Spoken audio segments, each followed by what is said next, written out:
Every trade you've ever placed, stocks, crypto, futures, foreign exchange, went through one of these. Not a chart. Not a candle. The thing underneath the chart, the order book. By the end of this episode, you'll know exactly what's inside it, how it works, and why almost everything else in market microstructure traces back to this one structure. To understand why the order book exists, imagine a market without one. Buyers and sellers scattered across a trading floor, or a parking lot, or a chat room, each trying to find someone willing to trade at an acceptable price. Buyer A wants to pay $99. Seller X won't go below 101. They never meet. Meanwhile, buyer B pays 103 from a desperate seller, and the next trade happens at 98. 3 different prices in the same minute. No one knows what fair value is. The market is a scramble, and the scramble is expensive. We need a mechanism to match buyers with sellers fairly. The order book is that mechanism.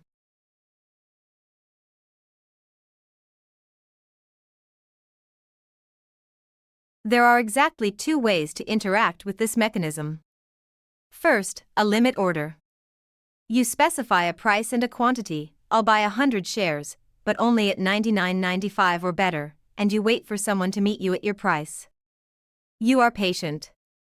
You are making the market. Second, a market order.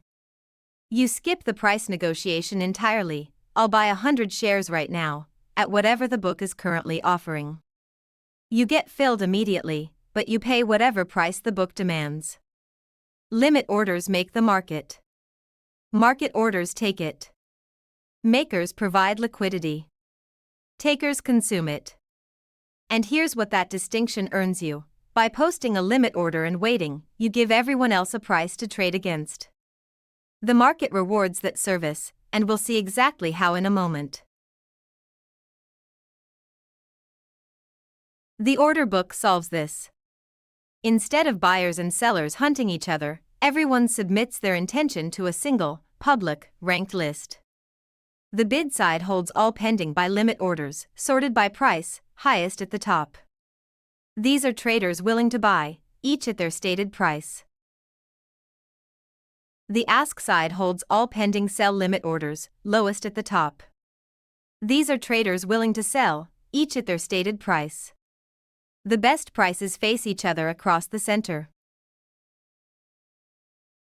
Here's what the book looks like. On the left, bids, sorted highest to lowest, the most aggressive buyer at the top. On the right, asks, sorted lowest to highest, the most aggressive seller at the top. The best bid is $100. The best ask is 105 cents. The gap between them, 5 cents, is called the spread. Now here's the misconception worth killing right now. The spread is not a fee the exchange collects. The exchange charges a separate transaction fee, measured in fractions of a cent, paid aside. The spread goes entirely to whoever posted that 105-cent ask and waited. They earned it by being patient, and by bearing a real risk, the risk that while they were waiting, the price moved against them and their order filled at a loss. When markets are calm, the spread is tight. When risk is high, it widens. The spread is not friction. It's information. The mid price is the average of best bid and best ask. Now, what happens when 2 limit orders sit at the same price? Say there are already 500 shares resting at the $99.95 bid. A new limit by order for 200 shares arrives, also at $99.95. Both want to buy at the same price. Who gets filled first? The rule is price-time priority, same price, the order that arrived earlier is served first. Your 200 shares join the back of the queue. The existing 500 must be filled before you see a single share. At high frequency, being a microsecond earlier at the same price level is worth real money. Queue position is a competitive advantage, and the entire business model of some market-making firms is built around capturing it. The bar grows from 500 to 700. But your 200 shares wait behind the existing 500. A market order doesn't queue, it sweeps across the spread and trades against the best available price immediately. The order hits the best ask first, 400 shares at 105 cents. That level is fully consumed. Still need 100 more. The order moves to the next level, 300 shares at 110 cents. 100 are taken, leaving 200 remaining. The blended average fill price is 106 cents. The 1 cent difference from the best ask is called slippage. After each trade, the book changes.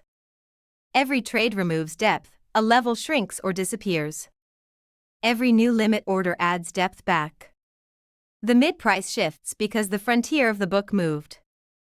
This is price discovery, not a committee, not an algorithm. Nobody decided this price. It emerged from the orders. This is price discovery, continuous, decentralized, and emergent. Everything you just saw is the visible order book. But some orders are hidden. Iceberg orders show only a fraction of their true size. Dark pools have no visible book at all. We'll explore these in upcoming episodes. Thanks for watching. If this helped you understand order books, like and subscribe for more quant microstructure, explained visually.